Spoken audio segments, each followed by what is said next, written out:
abantu babuze akazi benshi kubona akazi bifuza gahwanye n'ubushobozi bwabo ntago biboroheye. Hano mu Rwanda birahari gusa siho honyine, kubera ko 5% by'abatuye isi bose nta kazi bagira.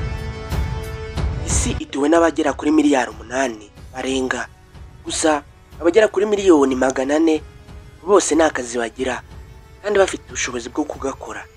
Aba ni ababyuka buri gitondo bareba aho amatangazo y'akazi ari, n'abandika buri munsi bashaka akazi, abazengurutse hose bakora ibizami by'akazi, ndetse kandi n'abari mu kazi katabashimishije kubera ko ako bashaka batakabona. Ubushakashatsi bwakozwe muri 2024 hano mu Rwanda bwagaragaje ko ikigero cy'ubushomeri kiri kuri 14.70%. Gusa hari ibihugu byinshi biri hejuru cyane kuri iyi mibare. Ibihugu biyoboye ibindi mu bushomeri harimo nka Eswatini, Djibouti, Botswana, South Africa, Palestine na Grenada ndetse n'ibindi. Igihugu cya mbere gifite ubushomeri buke muri Afrika ni Niger. Gusa nk'ibihugu nka Qatar, Cambodia, Thailand, Burundi, Chad, Bahrain, Cuba, Laos na Benin nabyo bifite ubushomeri buke. Ushobora kwibaza impamvu batashyizemo ibihugu bikomeye dusanzwe tuzi ko bikize ku isi nka Amerika. Gusa muri Amerika hari ikigero kinini cyane cy'abashomeri. Bavuga ko G20 ibihugu 20 bikomeye ku isi byihariye 33.9% y'ubushomeri buri ku isi. Usibye igihugu cy'Ubuyapani bifite abashomeri bake, byagorana kumvikanisha indwara y'ubukene cyangwa se uko ubukene buryana utarumva ubushomeri. Abahuye nabwo nibo babizi. Usibye ibibazo rusange igihugu cyangwa se umuryango mugari baba bashobora guhura nabyo, hari n'ibibazo bwite umuntu ku giti cye ahura nabyo, cyane cyane bishingira ku bibazo by'ubukungu ndetse n'ibibazo byo mu mutwe. Harimo depression, indwara y'agahinda gakabije, kurwara umutima, kubabara imyakura, kubura morale, kurwara diabete, kurwara umuvuduko w'amaraso, kurwara umugongo, gushingira ubuzima bwawe ku bandi, kwibagirwa bikabije, ndetse no kwiringira gahunda rusange no kwiringira ko abandi bagufasha. Harimo kandi n'ibibazo biterwa n'amakimbirane bitewe n'urugomo ku bantu batagira akazi. Harimo kandi n'ibibazo biterwa n'amakimbirane bitewe n'urugomo rukomoka mu kubura ibyo abantu bakora.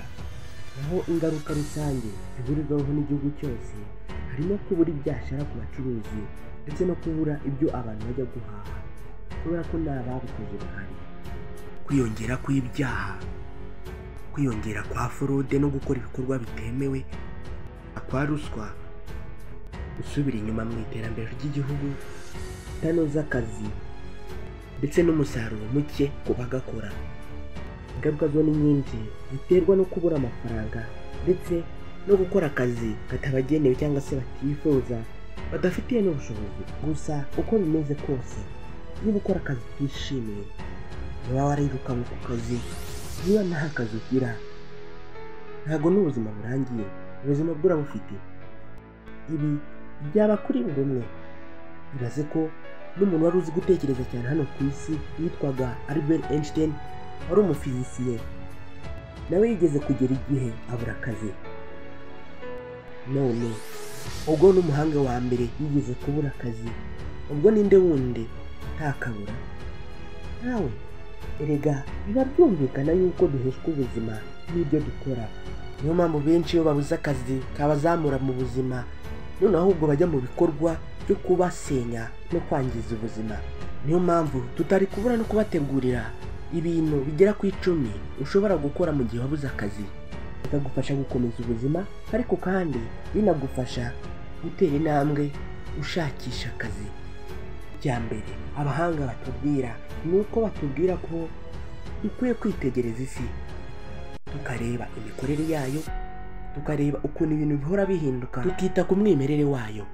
Iyo nta kazi dufite, cyo gihe cyambere tuba dufite cyo kuzenguruka ahantu henshi tureba ukuntu ibintu bikorwa, tureba ukuntu ahantu hateye. Ahubwo ikinyuranyo cy'ibyo dukora ni uko tuba dushaka kwihutisha ibintu cyane, dushaka akazi vuba na bwangu, hanyuma nitwite no kw'ibyo bintu tubona.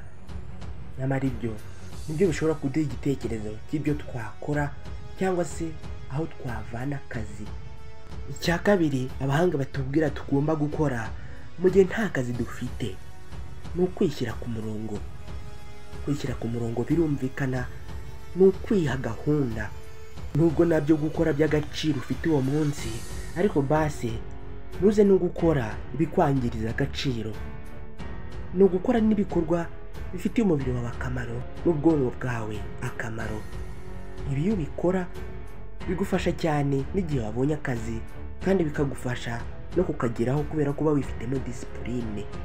Icya gatatu abahanga batubwira tugomba gukora mu gihe nta kazi dufite kugira ngo tuzabashe kukageraho ni kwihuza n'ibya kamere. Buri kimwe cyose cya kamere hano nicyo bakubwira ko ugomba kwihuza nacyo. Nta mpamvu yo kujya ku byo abandi bantu bakoze. Tangirira kuri zero, urebe buri kantu kose, usure amashyamba, ujye ku mazi, utekereze neza, basi wiyorohereze no mu bwonko. Indi myitwarire wateza imbere mu gihe nta kazi ufite ikaba yagufasha kugera ku kazi ni gushakisha kugira ngo ugire icyo ugeraho muri ubu buzima. Bisaba kukirihira, nta cyubu cy'ubusa nk'uko abo babivuga. Rero n'akazi ntabwo kazagusanga mu nzu, ahubwo wowe niwe uzagasanga mu nzu. Niwe uhaguruka ukajya kukareba. Gerageza maze utsindwe, gusa ntuzatsindwe kugerageza. Yego birumvikana ushobora kugashaka ukazanakabura rwose, ariko icyo gihe uba uruta uwiyicariye gusa atagashaka. Uba ubonye like experience byibuze by'uburyo bagashaka. Icya gatanu kugenzura aho ushakira amafaranga. Kugenzura amafaranga n'aho yakura kimwe mu bintu byagufasha kukugera ku kazi ndetse no kubaho neza mu gihe utarabona akazi wifuza. Uri kuvomera abantu nyamara wize ubwubatsi, nyamara kandi washobora no kuvoma uri umuyede aho bubakira. Aho ngaho niho uba ugomba kujya kubera ko wagendanye n'inzozi zawe nubwo utarazigeraho. Ubona kandi ukwiye kuyitaho cyane ukayazigama kugira ngo azagufashe mu kugera kuri bwa bwubatsi wifuza. Icya gatandatu ukwiye gukora mu gihe nta kazi ugira kandi ukifuza ni gukoresha ubwonko. Gukoresha ubwonko n'ubundi nta muntu utabukoresha, ariko noneho ubukoreshe ushaka akazi. Aha icyo abahanga batubwira ni ugushakisha mu bitekerezo byacu ahantu hava akazi hariho hose. Nibwo batubwira ko iyo wicaye ugatekereza utangira kubona amahirwe agukikije cyangwa se abantu wakwifashisha ushaka ka kazi. Aho mu bwonko uba wajunguje. Arindwi abahanga batubwira dukwiye gukora iyo tudafite akazi cyangwa se turi mu nzira zo kugashaka ni kwita ku bantu ndetse no kugirana umubano mwiza n'abandi. Iyo abandi batakubona nawe ntubasange kandi hari ibyo muhuriyeho, icyo gihe umubano uracika burundu, kubera ko akazi gahangwa n'abandi kandi kagatangwa n'abandi. Mu gihe ushaka akazi yegereza abantu, ube hafi y'abantu bashobora kukugeza ku ntego zawe. Benshi batsinze, hari abandi benshi bari babyihishe inyuma. Icya munani dukwiye gukora mu gihe dushakisha akazi cyangwa se nta kazi dufite bikadufasha kuzabona akazi ndetse no kubaho neza mu gihe tutarakabona ni gukorera ubushake ndetse n'ubukoranabushake. Gukorera ubushake kenshi benshi turabisuzugura kubera ko nta giciro ndetse nta n'umushahara wabyo bigira. Hari benshi bahamya ko babonye akazi gahoraho bagakuye muri ubwo bukorerabushake. Bikumenyereza uzakora akazi kawe kubera ko baguha inshingano akaba arizo wubahiriza.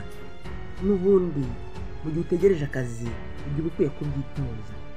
Icyenda dukwiye gukora mu gihe nta kazi dufite ni kwita ku gihe ndetse n'ibyo dutakaza mu gihe. Mbwira ibigutwara umwanya wawe, nkubwire uzaba uriwe mu myaka 5 iri imbere. Mu myaka 5 y'ubushomeri uyifashe warashyize intoki mu mufuka wanga akazi kabonetse akariko kose, takayikoresha akora uturaka tubonetse utwo ariko twose tworoheje rwose, rimwe na rimwe tugendanye n'ibyo ashaka. Muri iyo myaka 5 izabije bazaba ari abantu babiri ariko basa nkaho batuye ku migabane 2 itandukanye, Mars n'isi. Icya 10 ukwiye gukora mu gihe nta kazi ufite kikazagufasha kugera ku kazi ndetse no kubaho neza mu gihe nta kazi ufite ni gukoresha umubiri. Kuba nta kazi gahemba umuntu afite ntabwo bivuze ko abura icyo akoresha umubiri we. Kudakoresha umubiri n'Imana ubwayo yabikubaza, usibye ko n'ubundi bisanzwe byifitiye ingaruka zabyo hano ku isi. Abantu badakoresha umubiri ntabwo babura no kwibasirwa n'indwara nyinshi zitandukanye. Gukoresha umubiri bituma hari ibintu ugeraho kandi n'umubiri ukishima. Rero niba nta kazi ufite shaka byinshi uhugiramo, ibyo nibyo bizagufasha kugera no mu kazi, ubundi wirinde akajagari mu bwonko. Ndagushimiye cyane we twabanye, mwifurije kuramba mu kazi niba ugafite, kandi mwifurije amahirwe yo kukabona niba utarakabona. Ndagusaba gukora subscribe niba utarayikora.